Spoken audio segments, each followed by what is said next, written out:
Non ne posso.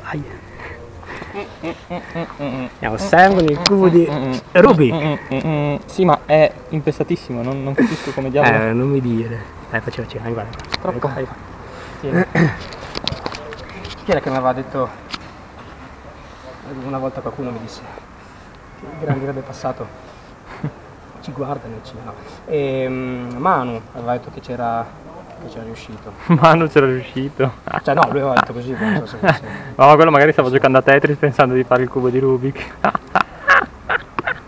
Stronzo.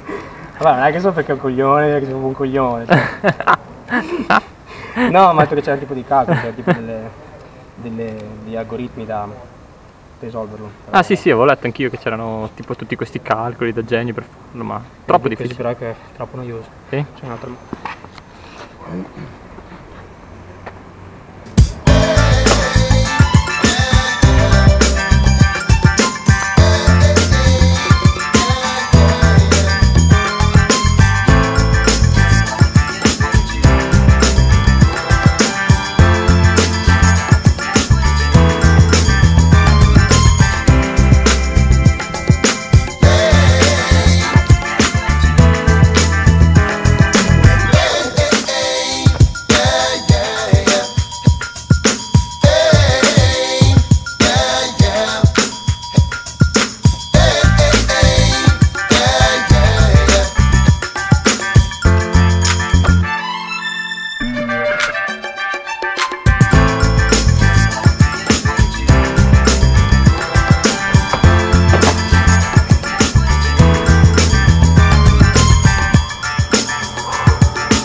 Troppo difficile,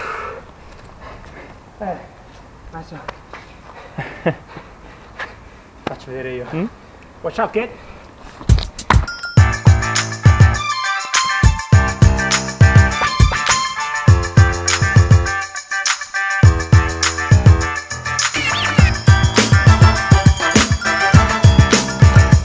Wow!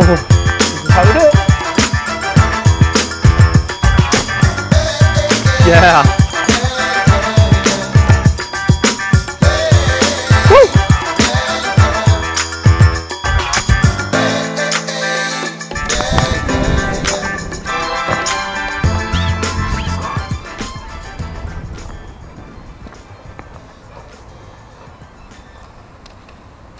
Yeah.